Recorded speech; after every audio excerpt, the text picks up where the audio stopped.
Lions Rock Productions. This is Jay This Moore. is Greg Proops. This is Jordan Harbinger. This is Dexter from The Offspring. This is Nathan This is East. Sebastian Younger. This is Rick Marotta. This is Stuart Copeland. This is Mick Gillette. This is Andy Summers. Hey, this is Skunk Baxter. This is Gabby Reese. This is Rob Bell. Hey, this is John Leon Guerrero. Hey, and this is Pete A. Turner. Hey, I'm Brian Andrews. And I'm Jeff Wilson. Together, we're Andrews and Wilson, and you're watching The Break It Down Show. And now, The Break It Down Show with John Leon Guerrero and Pete A. Turner. Oh, yeah, and the dogs come out, right?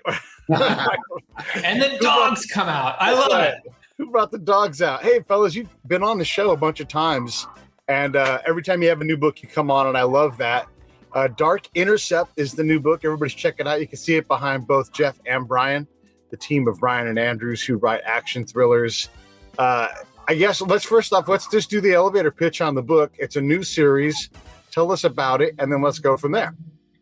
Yeah, absolutely. So Dark Intercept, this is the very first book in a new series called The Shepherds that we've launched with Tyndale House. And this is a new adventure for us. It's slightly different. We actually been telling people it's not that different. We just added a layer. So the one thing that's a little bit unique to this series compared to our other action thriller series like Tier 1 and Sons of Valor is that we do have this thread of a faith element that pulls through this, involving things like crisis and faith that you see commonly after wartime service, and some supernatural elements of spiritual warfare that were really, really fun for us to play with. So this is a pretty classic Andrews and Wilson action-packed covert ops story, other than weaving those elements through as well. So whose idea was this to bring in these other elements, like these depth of character elements? Well, our publisher likes to say that this book is like Taken meets Stranger Things. And so I like that. It kind of does encapsulate, like Jeff said, it's not a divergent from what we've done before, but it does have these additional layers. So we have, Sarah Beth, who is a 12-year-old point of view character. That's the first time we've written in, a young person's point of view.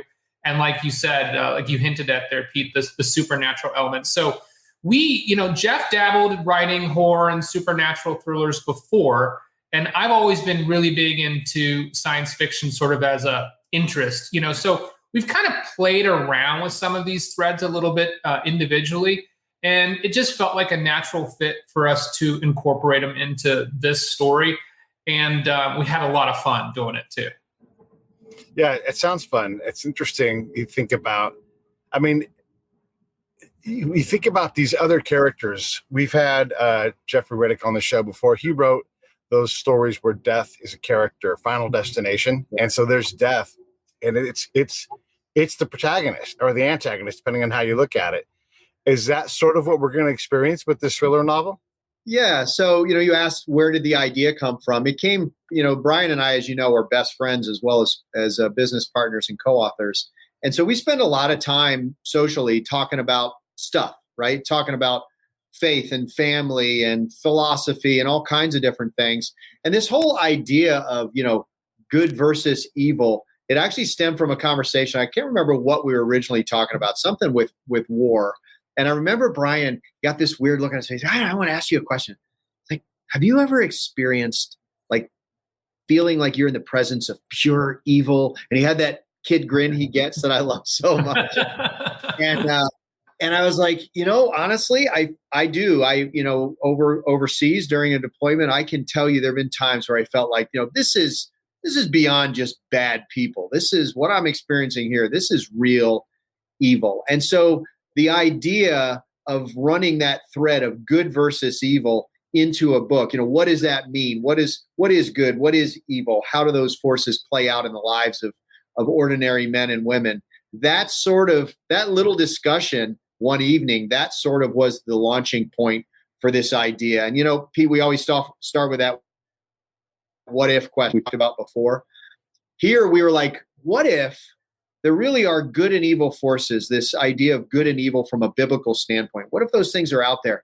Wouldn't there be a response? Wouldn't there be an organization, an Andrews and Wilson style covert operations team working behind the scenes in the shadows combating that evil, both in the physical world as special operations and maybe in the spiritual warfare world. So those little conversations were sort of where this bore out. So we don't have evil as a character, the devil as a character exactly, but the idea of good versus evil and how it affects man and the choices that we make when confronted with those things was really a part of the book for sure. Any good military thriller has this good and evil battle. So yeah, I love that you guys are expanding upon what that means. I think that's a great way to push a story out of the norm and everything. How do you deal with the fact that good and evil is highly perspective driven? You know, we flip that camera around the other direction and, you know, Abu bad guy is, you know, yeah, it's you know, just about. You've read like our Sons of Valor, series, and that's something that we took great pride in with Tier 1 and Sons of Valor is that we really try to put you into the shoes of the antagonist, walk a mile in the antagonist's shoes, maybe get some perspective on how he or she ended up in the place that they are. And so we always like to do that. And you're embedded in these antagonists' lives longitudinally as the series advances. But I think what Jeff was saying is the pivot here is that, yes, we don't have death personified, but we do have sort of evil personified in this organization that Jed finds himself up against. You know, it's much bigger than just one person. And I think that that's what's so terrifying is that, yeah, there are these evil actors out there, but there's not just a human pulling the strings, right? There's this malevolent, depraved force that you really can't sympathize with in any way. I mean, there's no redeeming qualities to the evil that Jed is up against, and Jed's the main character in this story. So for us, it does make it a little bit easier to hate the bad guys in this story than it does in like Sons of Valor, for example. But in order to do that same thing, like Brian is saying, you know, in our other series, we do try to show you the human side. You know, we've talked with you extensively about this, both in the real world and in fiction. The bad guys are the good guys in their frame of reference, right? And so we've always painted that. And like Brian is saying, you can't really paint the evil force here as anything but the evil force.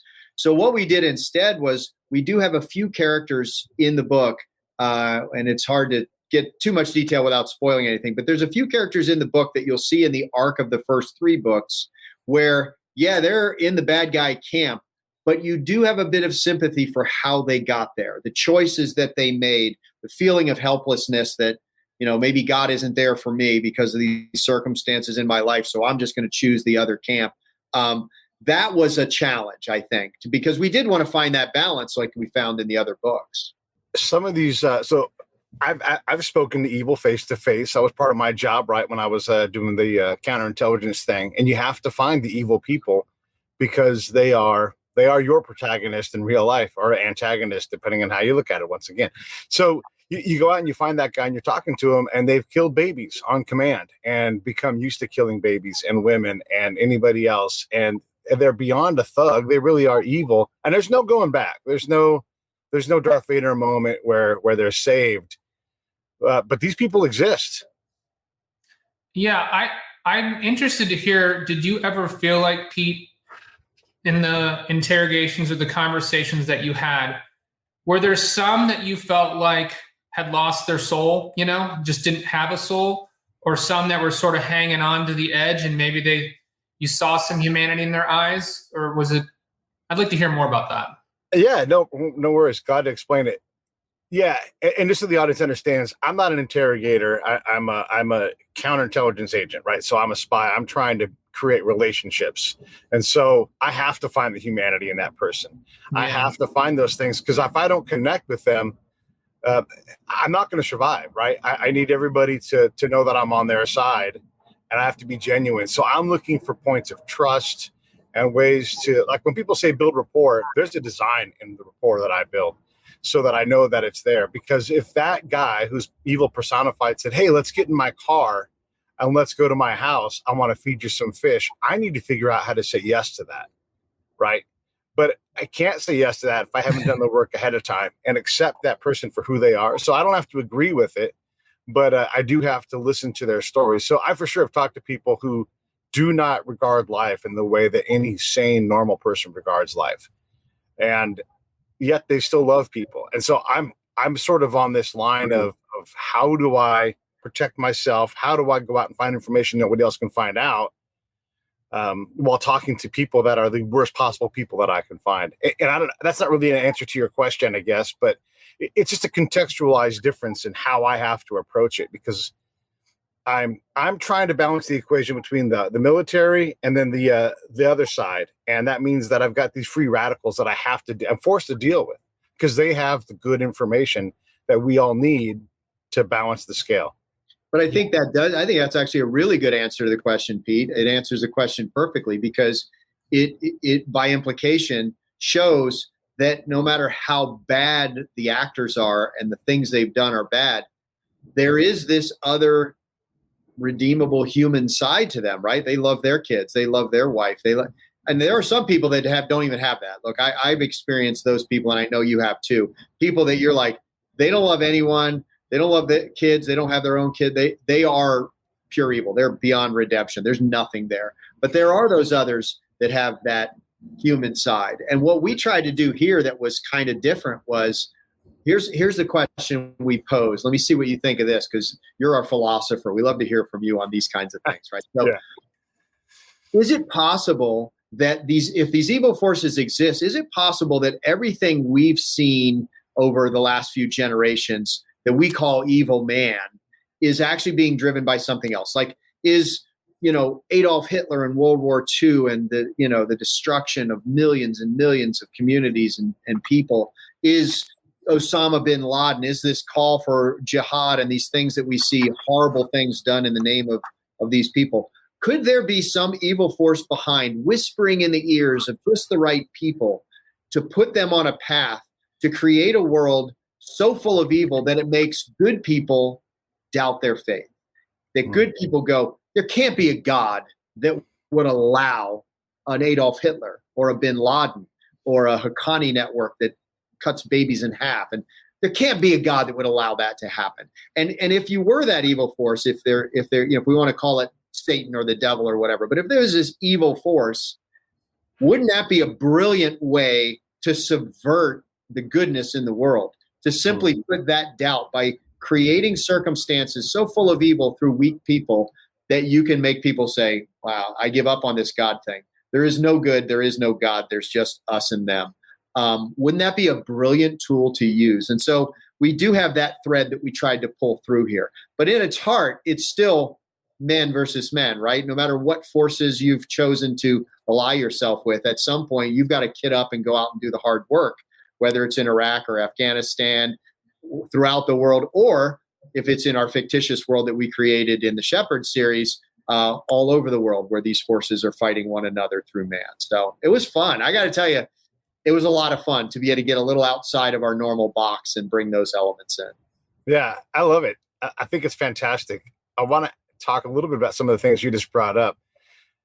If I'm working at the peak level as a counterintelligence agent, I'm looking for people that I can turn into double and triple agents, right? I'm trying to find people that their moral compass is so spun around that I can control it on my end, right? That's really what I'm looking for. And they're looking for the same thing. They're looking for that exploitable military age male that doesn't have a future, thinks that they can maybe help their family by doing this one awful act or whatever it is, right? Mm-hmm. And so we're all competing for these things.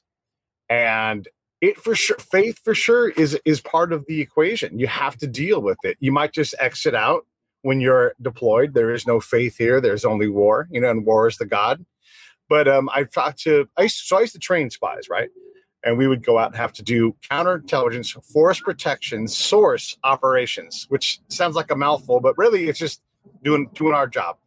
And we had a Mormon reservist who had problems smoking and drinking on the job. And but there's no room for that part of God here, right? Like, you have to deal with the fact that if you don't do this and a bomb rolls in the door, it's you. That's your job. You're one of the main people at keeping these things from happening or alerting us. And so you have to decide what God wants you to do. I'm not going to tell you that, but that faith part, Jeff, it's a huge, you have to reconcile that. And part of your soul has to be traded to protect other people. I mean, you've got to be willing to do it. Maybe you can protect your soul in other ways, but there is a reckoning that comes with that. You know, when I was listening to you, I was thinking about, when Jeff was talking, just thinking about, you know, what if you look at evil as using like a virus metaphor? We've even talked, you know, we've all been through this pandemic, you know, can you get infected by it? And is there a way to inoculate yourself from evil, you know, and it sort of does spread like that. You know, when you get exposed to it, when you're in this environment where you're surrounded by it, immersed in it, I think it's hard not for it to seep in. And that's probably what happens to a lot of folks is that you start to become infected by it, and you have to find a way to purge it out of your body and reset that moral compass, because we all can drift, and maybe we're drifting so slowly that we're not aware of it. Yeah, another way to think of it, Brian, is instead of looking at it as a treatment for the infection, I like you use the word inoculation like a vaccine, right? Yeah. I'm not going to get into anything controversial here, but is there a way to vaccinate yourself against that evil so you never get that infection? And we talk about that a little bit in the book, not directly, not in these terms, but this whole idea of preparing yourself for battle with these dark forces. You know, there's scripture that talks about putting on the armor of God. Well, what does that mean? You know, the armor of God is not your kit and your plate carrier and your extra magazines and your SOPMOD M4. The armor of God is something more spiritual. It's, you know, understanding your purpose. It's understanding what God has for you in that situation. And so we have this character, Jedidiah Johnson, who is he's a very different character. We'll get into that maybe, but he's a very different character for us in some ways. But one thing that is unique to him is that he brings with him this fractured past where he was a young man of faith who actually wanted to go into ministry, wanted to be a pastor and all this. And he confronted real evil as a young man in high school. Mm-hmm. And he had the opposite effect of what you want your heroes to have, right? He ran away. He ran away from his home, from his girlfriend, from his family, from, you know, the ministry, from his faith. And he found his way to the military, wound up becoming a Navy SEAL and operated as an operator. He was at the top of his game, but he was still a broken man because he had run from these things, right? What is the way to inoculate yourself from that? How do you prepare yourself to face evil, especially in the military? If you're going to these places where there's some evil shit out there, how do you arm yourself? What does that mean to put on the armor of God to protect yourself? And so that's something that our character, Jedidiah Johnson, needs to learn in the arc of the book. He has to confront this past, these mistakes and these regrets. But more importantly, he has to learn from it to protect himself and prepare himself for what lies ahead so that he can save this young, innocent girl who has been captured and is in real danger, both physically and spiritually. So it's a really cool thing to be able to, you know, we've talked with you about these things, but to put them in a book and keep that action element, that was a challenge, but it was super fun, really fun. Yeah, it's neat. And then I guess you can continue to crack this, right, as you go along, because faith is often a struggle. I mean, part of the reason why you run from it is because you don't think you're prepared for it. And look, we got people running from inoculations right now, right, that are terrified. And at some point, they get brought towards a decision point. And then that also brings out the philosopher in me. And I wonder, you know, our two big competing faiths are Christianity and Islam, right? And there's no derogatory anything in any of this. This is just like these are competing ideals. And at their core, Christianity is based on faith. And Islam is based on surrender. You have to surrender to God's will, right? Whereas we look at on the Christian side of it, you know, you have to believe in God's love, as an example, right? And so what if you're wired to be more of a surrenderer than a person of faith, and you don't know that, and your part of your struggle is to find your spiritual home, and it doesn't have to be in the Islam dojo; it can be somewhere else. But that also is part of it, to find that that the right kind of inoculation for the person you are, you know, to get epigenetical about it and whatnot.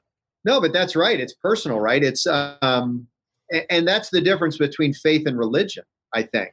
The people that get in trouble are the people that try to find the right religion.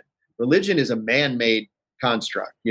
We take what we believe and then we build this enormous institution around it.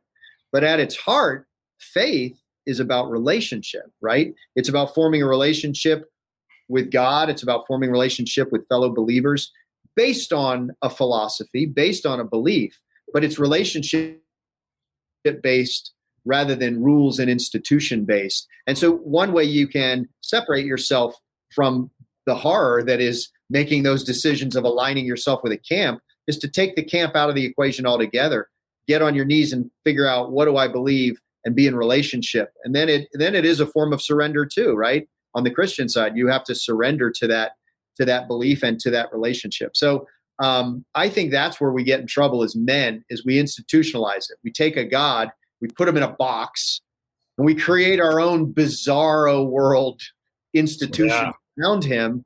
And he's the whole time in the box going, wait a minute, I just want to be your friend. I just want to hang out with you. I didn't want all this. And so, and then you see what's been done in the name of God throughout the history of mankind. None of that was God. That's us. That's us jacking it up, right? Don't you think? Yeah. Well, and I mean, I do think, but I think there's more there too, because, and I'm going to absolutely screw up the Yazidi faith, but they are looked at as being like devil worshippers, right? And what they see is that Satan is not a fallen angel, but someone who fell, had a fight, they had to sort things out. And God's like, listen, I'm all forgiving, all loving. You're back in the family again. And here is your job, because I'm a big old softy. I just want everybody to, have love and, plenty of fruit on the tree, but I need some contention. I need people to have to walk this walk. And so I need you to go cut babies in half or whatever. Right. And so you need this, it's the yin to God's yang in a lot of ways. And so we need this character. Yeah. I think that people strive for purpose. And I think that, the scenario you're describing is, when you have charisma, you can be a messed up leader, but if you have charisma and you're giving people some tools to empower themselves or feel empowered and have some purpose, even if that purpose is maniacal, there are some people that are going to lap that up. And that's what they need, And I think, Jeff and I sort of, when we approach these stories, I don't know how much is intentional, but there certainly is the zeitgeist, that goes into, is this a book for the times? And I feel like you look at, we're in the age of the pandemic, the age of misinformation, disinformation, the age of, conflict and despair, and if you're in a position where you don't know what the truth is, you're feeling helpless, you're feeling lack of hope, that's when evil can creep in, right? Despair, take away hope, misinformation, what is truth, lack of purpose, then you become very vulnerable. And like Jeff said, our character Jed realizes, I need to find my purpose. And if you have purpose, then you can stand up against these forces. You have this candle that you can navigate the dark. Without purpose, it's pretty tough. Yeah. I think purpose is one of the things that us veterans, that we need post-service, so that we can have that candle on in the dark room. Otherwise, it gets awfully dark and terrifying without, I like to promote, like Save the Brave and being in service of others. If you go out and you bend your back and you work hard and you do some charity in a hard way, the Team Rubicon guys are another great example. Go swing a chainsaw out in a place that's been ravaged by a tsunami or a hurricane, and it's a little hard to feel sorry for yourself. You're too damn busy trying to make the world a slightly better, a less crappy place than it was 5 minutes before you got there. That's right. That's right. And it's Rubicon's a good example. Chad Robishaw's organization, Mighty Oaks, same exact thing. Mm-hmm. And there's a number of them. I'm going to forget some and I'll feel bad later. But there's a number of organizations that realize that struggling veterans after transition to civilian life, one of the things, like you're alluding to, that really makes them struggle is that not just lack of purpose, but lack of camaraderie, lack of, in the military and in the paramilitary organizations, there's a camaraderie of shared purpose, of mission and team before self that just simply can't be replicated in the civilian world not to that level, but it can be found there. And so what Mighty Oak, what Rubicon does, what those organizations do is they try to ease that transition by giving that purpose. And so they do, for Chad's group, Mighty Oaks, they do actual mission work. Like they go and, like you're saying, swing an axe, work a chainsaw, build a house, help people after a disaster. And what they find is that gets those guys, like you're saying, to that point where they find themselves again. They find themselves in that purpose, and now they're ready for that transition. And so that transition from military to civilian is abrupt, especially in wartime. It's abrupt and jarring and disorienting. And one of the things we've tried so hard, as you know, to do with our brand is to reach out to people like that. There's not a lot we can do as writers, but we can connect people. We can be a community for people, and we can help them realize that when you leave the military, you didn't leave your team, because guess what? They're out there still.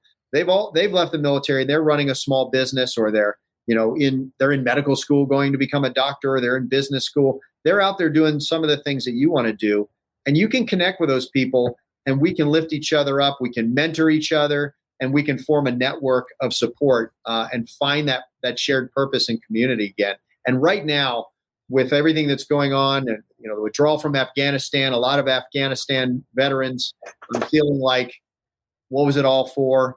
Now more than ever, that's what we need. We need to be in community with each other and lift each other up and find purpose for one another. I think that I can't overstate how important that is. And that's why you've noticed recently, we're reaching out and saying, hey, reach out to us. We're not the answer to your problem, but we might have a connection to somebody that could be the answer to your problem. If nothing else, we can be on social media together. We can email each other. We can talk to you on the phone. We can help you figure out where you're headed and know that there's other guys just like you going in that same direction. Yeah, I love it. And you're right. That is part of the problem. And that's not just veterans. That's just anybody. If you're in need of something or you're feeling lost, you definitely can reach out within your network, join into another network, whatever it's going to be. I do want to bring some of this current Afghanistan stuff into the game, because we've seen this story play out just a few years ago when I'm going to be the one that says the political thing.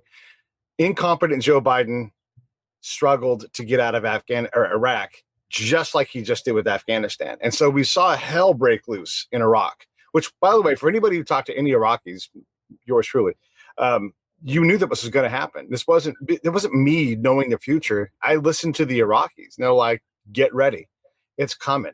They're going to be worse than ever before, because the people that aren't fighting you right now are just waiting. And so as an author, you guys are about to have a whole lot of potential craziness to write to, because we are, in a lot of ways, we are the great Satan. We are the one bringing all this damage and harm, because we can't get our stuff together. So how does this help you guys in terms of, look, you don't want any kind of human suffering, but it's not going to stop because you guys write a book or don't write a book. It's going to keep happening. But what are your guys' thoughts? I would hate to say like the reins are off, because ISIS was horrible. ISIS continues to be horrible. Haqqani, Boko Haram, these are horrible organizations, and they provide you guys with a lot of potential ideas. Yeah, well, for sure, the withdrawal from Afghanistan does not end the terror threat, right? And so for our guys in Sons of Valor and the Tier 1 series, there's going to be much work to do, just like there's going to be much work to do in the real world of covert operations and stuff like that. I do think that it's, as you know, Brian and I work very hard to be politically agnostic and nonpartisan, because we think it's important. We think the country's divided enough. Like, I certainly have my opinions, and you have yours, and Brian has his, and we can get into that. But all we're going to do is repeat something that's already been said by somebody else, right? And what it does is it further divides us at a time when we desperately need something that brings us together. So here's what can bring us together. We can all come together and say, you know what? No matter who you voted for, no matter who what policy you think, whatever you think would be the best way to handle this, that, or the other, we're in the best country in the world. And, my neighbor, whoever he voted for, is a hell of a lot better than the Taliban. Brian said that on an interview recently. I was like, that really resonated with me. It's like, we have come to hate our neighbors for how they vote more than we hate the Taliban. Like, that's insane, right? But what I will say in broad terms that I think everyone can relate to is there's plenty of blame to go around. All of this stuff has been built up over 4 administrations and, on both sides of the aisle. And so there's certainly plenty of blame to go around. But what I think we can all agree on as military and paramilitary and contractors and all that stuff, which we represent all of those things here, right, is this. This is what happens when the government exceeds its role in military operations. When the government says, here is a cause worth sending our sons and daughters to battle for. Here's your objective, military man. Make this happen. And he allows the subject matter experts to do what they do. The military, the intelligence community, the paramilitary organizations, they say, do what you need to do to achieve this objective. Then things usually turn out pretty well. Because we have an incredible intelligence community, we have an incredible military. But when the government and the political forces say, here's what we want you to do, here's the goal, here's how we want you to do it, here's when we want you to do it, we don't want you to hurt these people, but when they put a lot of rules and regulations and try to micromanage the execution of military operations when they have no background in that, this is what happens. What we're seeing now is the result of overreach by the government trying to micromanage a military that is the best in the world and can handle itself quite well and achieve objectives. And so that's about as political as we ever get. And I think it indicts everybody. It's really not about us versus them. It's about us as Americans coming together and saying, what are our goals?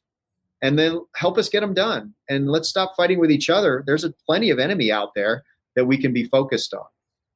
And I think I think that Jeff summed it up brilliantly, and I agree with everything he said. And my only 2 cents is I think there's this strange compulsion these days to, sort of let's blame the police for the criminal that commits the crime. Like don't blame the military for the Taliban's bad ideology and actions and atrocities, right? So while we were there, we're keeping the peace and law and order.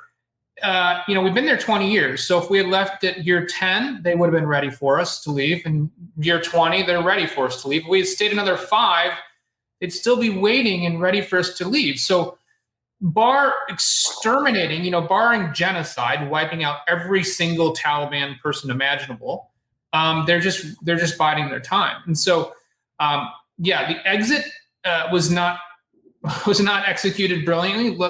We all agree on that, like Jeff said. But I think we need to also remember that, the bad actors are the bad actors. They're the ones who are committing. If there was no Taliban, our exit would have left the country on an upward trajectory. They're the ones that dragged it back down, not us. Yeah, fair enough. Let's get into the story aspect, though, because now we have Taliban saying, hey, our new franchise for terror is open here at Bagram Airfield. Come on down and we'll get you some training. We've got plenty of weapons and stuff to practice up on.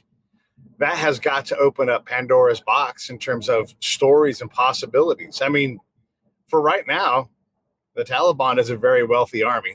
Good luck keeping those helicopters in the air, that kind of thing. But oh my gosh, there's so many opportunities for things to cook up, and you guys can put your brains to work on that. Are you guys excited about that part of the writing process?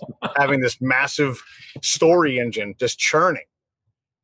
Yeah, I mean, I think it's limitless, but I think it was before, because here's the thing. Yeah, whatever the Taliban has now monetarily, and they've got weapons they shouldn't have. We all agree on that. There's nobody out there saying we're glad they have helicopters, and we're not horrified by watching film clips where they're all walking around with SOTMOD M4s and night vision goggles and our uniforms. It's a horror show, obviously.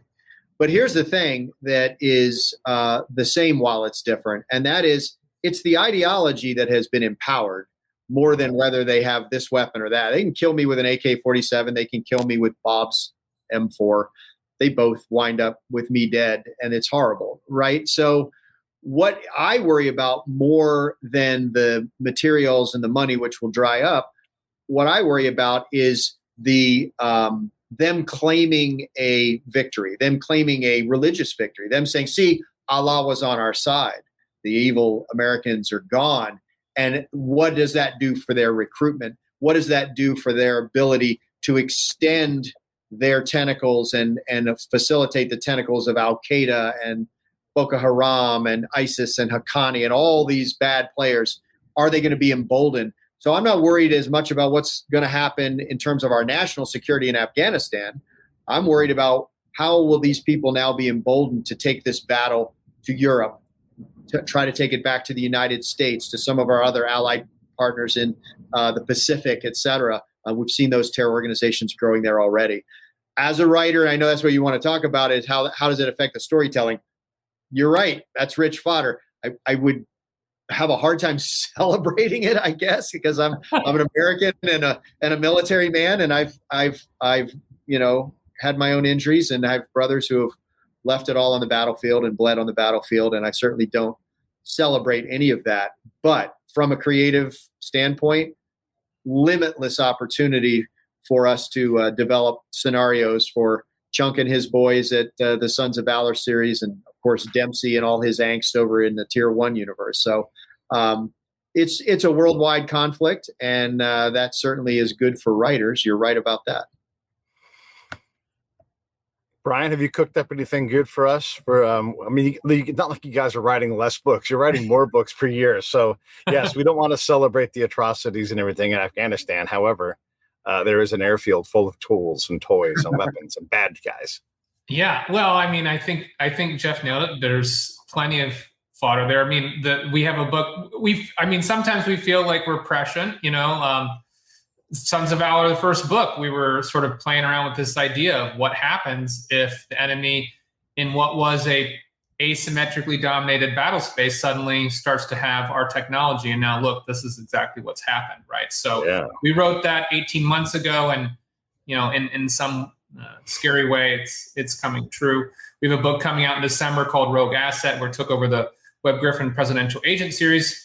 And there we moved to Africa and the Sudan, which is rich fodder for storytelling there as well, because it's a place that's full of geopolitical strife and competing ideologies and nascent paramilitary activity and stuff like that. So, we're always plumbing the depths of these opportunities, evil opportunities, I guess, for storylines. And what's funny, Brian and I haven't even talked about this, Pete. It just occurred to me while he was talking.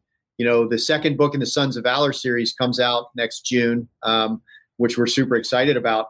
And in that book, this was written before, the chaotic withdrawal from Afghanistan. The whole premise of the book was taking this new generation of asymmetric jihadists, better educated, more tech savvy and all that. And the plan for us as writers had always been, how does that grow beyond the borders of Afghanistan and Pakistan, which is what you see in book one. So we already had set the stage for that exact scenario, which of course is now what we are all concerned could very well happen. And so in Sons of Valor 2, you're going to see that exact thing. Tech savvy, able to embrace Western education and technology, jihadists who are willing to move to Europe and Britain and the United States and the Pacific. So again, I don't know if we're prescient or not. I think we might just be really lucky, but it's sort of working out well for us, isn't it? Yeah. It's funny. I've been slowly working on what was a short story, but it looks like will be a novella now of a thriller nature. And I'm no thriller writer. I just it's like me playing my guitar and singing songs and stuff. I'm just playing around with it. But one of the ideas that fascinates me, guys, is the democratization of war. Yeah. Anybody can do a fairly major operation with some tools that these are not state funded. This can be independent people that decide to attack on a multi-domain front and really cause a lot of problems, because you don't got to be all that successful. The attempt itself. You look at 9/11, not that complex. I know we want it to be complex, but really not that hard, because you have all the time in the world, and they were somewhat successful. But imagine if they'd really hit a home run. We got lucky that they kind of nubbed off a squirty double as opposed to really getting the full shot. someone someday is going to get a full shot. And now that we have even more people believing that they won, like you were saying, Jeff, it might be good recruiting time to get someone to come across the water and use our embracing of all of these people. I mean, it just writes itself, a lot of these stories. Yeah. Yeah. I think that you're right with, there's some technologies that are changing things too. We talked about that in Sons of Our with the big drones. You can now acquire a Predator equivalent. A Predator was something that's produced in the United States and beyond the cost, the pocketbook of your, run-of-the-mill terrorist organization. They just don't have the ability to acquire that asset. But the Chinese, wing loon pterodactyl, it's a tenth the price. Suddenly, somebody who's got a pretty good retirement savings account could buy one of those things, right? So, and that's a combat drone. You're talking about, there's some amazing things people are doing with small drones, these commercial off-the-shelf type drones, something that's sub $1,000. You can put together your own little armada of drones. You have a social media component with disinformation. Anybody can have a Twitter account or Facebook account, and the proliferation of firearms. So like you said, Pete, this democratization of war, you can put together your own fairly sophisticated organization just with the tools that are open source available, shall we say. Yeah, it's crazy. You think about something that's designed to do something innocuous. We'll talk about drones. There are drones that are designed to fly over a non-forested space and then just do, and shoot seeds into the ground to grow trees. Hello, portable machine gun platform. Yeah. I watched a video the other day of this drone that's been built for these extreme sports guys. Yeah. And the whole goal of this drone is to follow you, and it uses AI. Yeah. And the video on the website is they're on their mountain bikes and they're cruising through these canyons and stuff, doing these jumps, going through trees and stuff. And the drone's like, following them with perfect precision. And, the company's like, how great is this? It can follow you as you wingsuit down and ride your bike and do whatever. And I'm thinking, this is terrifying. You can't lose the drone. And it's all AI. And this is again, off the shelf technology, right? Yeah, there's the ultimate suicide bomber now, right? You can't get away from it even on your bike. You're running down the road and it's going and making every single turn with you. Even think about Amazon now using drones to deliver packages. Yeah. That package doesn't have to be a pair of flip-flops. That package could be package could be a bomb, right? And so the sick people like us in the world, that's what we think of. We see that technology and we think, hey, I'm putting this in a story. But there's some people even sicker than us who are saying, I'm going to build that bomb, right? So, yeah, it's terrifying. It's really my dad said to me the other day, he said, don't you worry about the fact that you guys come up with these ideas and you put them in your books and you're going to give the bad guys ideas. And I said, you know what? Maybe in the beginning, the thought crossed our mind, but then we realized if we thought of it, other people can think of it. And in fact, it's probably better that we do put it in our books so that we can get the consciousness starting to think about, okay, this could happen. How do we prevent it from happening? We'd rather people be aware of the potential malevolence than pretend it doesn't exist. You think about what does it take to destabilize the U.S.? And I would say we're definitely less stable now than we were 20 years ago. And maybe that's some Regency bias, whatever. But if I was to plan, and I thought about I would love to do a series of shows and grab you guys and some, special operators and be like, what's the most terrifying thing you can think of that's completely plausible? And just start telling those stories on the show. And it's not hard to, again, do very small things that aren't even designed to do anything. Imagine, guys, if you can, if you had enough people, and it's not very many people, and you just went and left an oily bag at every major airport in the United States over the course of 10 days.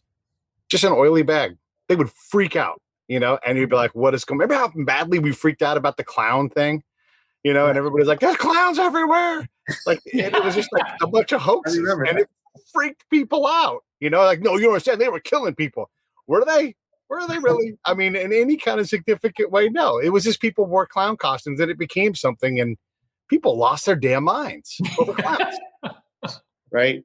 Yeah, that would be an awesome show. Count us in. That would be, first of all, we're pirating ideas for books, but secondly, your listeners would love that. Like and like Brian said, we don't worry really. We've had this conversation. We don't worry about giving bad guys ideas. Yeah. We pride ourselves that we're getting good ideas into the consciousness, and people will learn how to defend themselves. The government and agencies will learn perhaps, oh, I didn't think about that. Let's make sure we can defend against that. So that would be a really good show, dude. You should totally do it.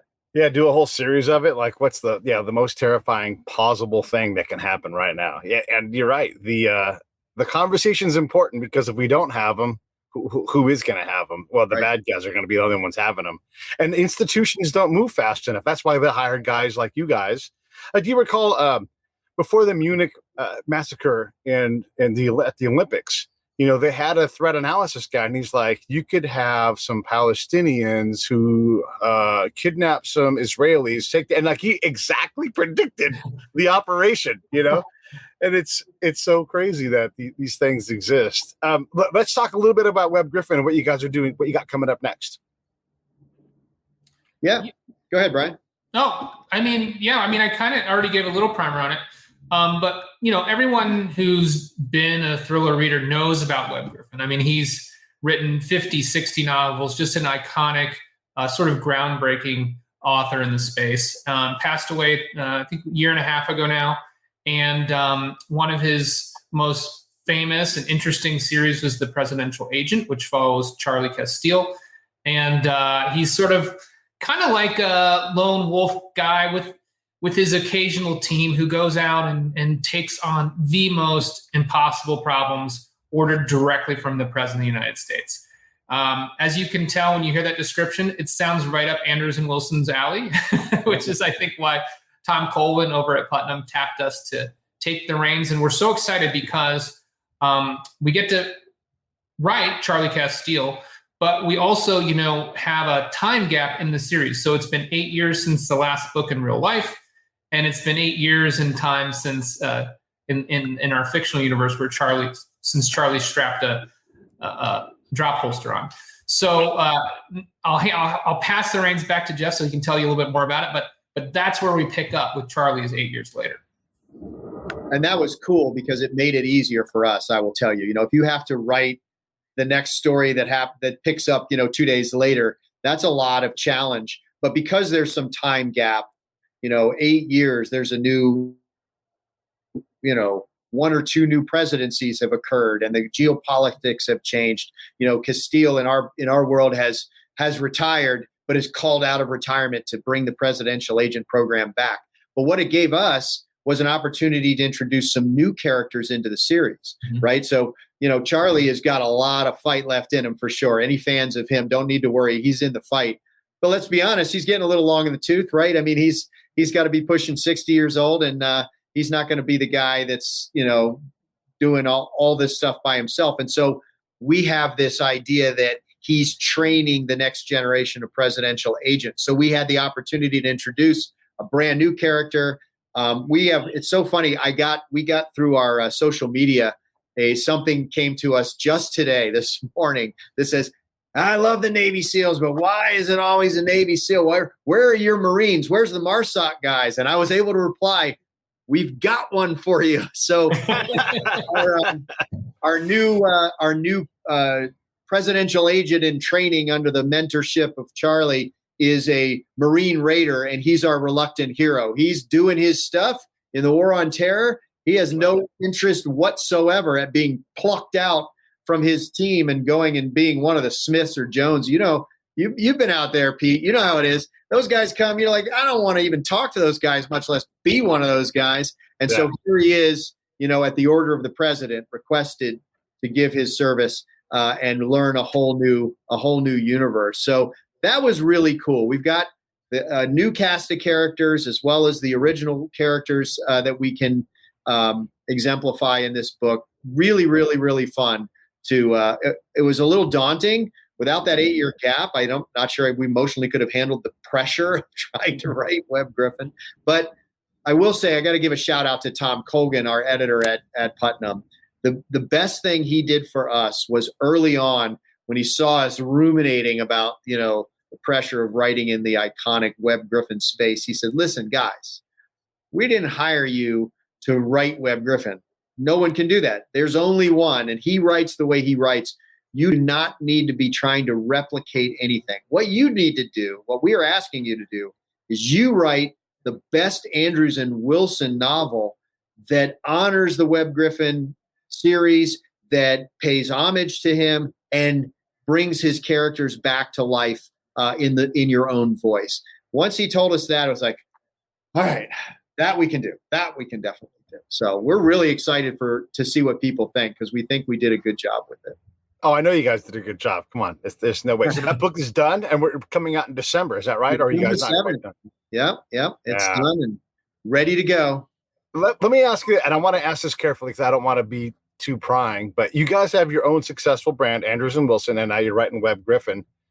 It must be worth your while to write for Webb Griffin, because otherwise you would just write another Andrews and Wilson book, right? So is it better for the Andrews and Wilson brand that you guys do this, or is this more fun, or is this stability and payday? How do you guys describe this choice to write for somebody else? Because you guys definitely have your own stuff. I know you could just cook up another universe like right now, So what makes you want to do this when you have such a successful brand already?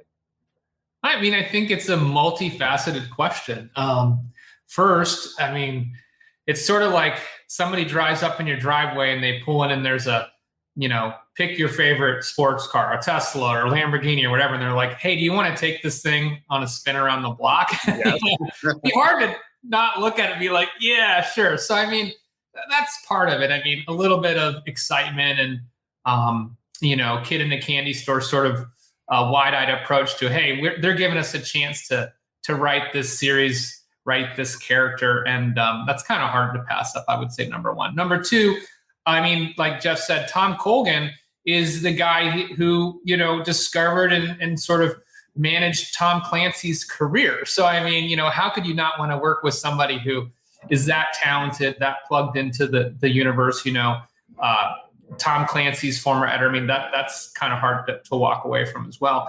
And then I think the third thing is, for us, our brand has been primarily in the audio and digital spaces. And we just wanted this opportunity to have discovery for more readers. I mean, Webb Griffin books are in the airports and the Costco's and the like. So, it's great if we can introduce a whole new, group of readers to, hey, you love Webb Griffin. Let's see if you like what we've done with the series. But, when you get in this book, check out some of our other stuff, the Tier 1, the Sons of Hour, the Dark Intercept, and see what you think. I love it. And then what about, you guys can do anything you want, it seems like. So why not go out and approach Stephen J. Cannell's people and start writing Stephen books? Because he's not written one since he passed. And that brand is just sitting there fallow, waiting for you guys to go start your own LA crime novel.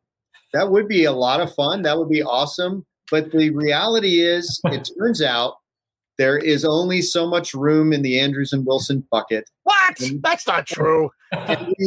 We do have an announcement coming up soon about something new coming in 2023. And honestly, that may just cap our ability to, we're having to write a book about every 3 months right now. And that's, even with two of us, that's getting tough. And then the other thing that we can also tell your listeners is that the Dark Intercept book and the Shepherd series has been optioned for television. And so that's going to be keeping us busy as well. So at some point, our wives and kids leave us if we don't have something left over for them on the weekend. So the reality is there's only so many hours in a day, and we might be creeping up on our limit. But Pete, if you want to approach them, we are happy to support and endorse you taking over the series, and we'll even provide a writing tip or two along the way. So it'll be Stephen J. Cannell under the banner of Andrews and Wilson, written by Pete Turner on the inside of the first cover. Yes. It'll be out of room. Yes. It's like a drop-down menu of It'll be a fold out. Yeah. Well, everybody should get Dark Intercept. You guys know Brian, you know Jeff, you guys know what they're doing, and they write great books. That's why we keep having them on. Plus, they're good dudes. So support the good dudes. The links will be in the show notes. Just look in this post here if you're watching on the live side, and you'll see the link in there for Dark Intercept. Another book coming out in a couple of months, which means they're going to be back in a couple of months talking about their Webb Griffin book. And as much as you guys work writing them, it's a lot of work to keep up, with you guys, which is great. I mean, I love it. I love sitting on my rower and listening to books from my friends that they write them. I just think it's the best thing. Anything in closing, Brian and or Jeff? Yeah. First of all, please come to our website and sign up for our mailing list. We don't spam, but it's a great way to just stay up to date on our news and new releases. And also there's special deals and stuff like that. And then please, if you haven't already, follow us on social media. Our Instagram account is Andrews and Wilson, or B Andrews J Wilson on Twitter. It's just another way for us to stay in touch. It's getting harder and harder to do it because we have so many moving parts now. So that's why we're encouraging people to try to follow us and get the information that way. And of course, always glad to be on your show, Pete, and help get the word out that way. Thanks so much, brother. We really appreciate it.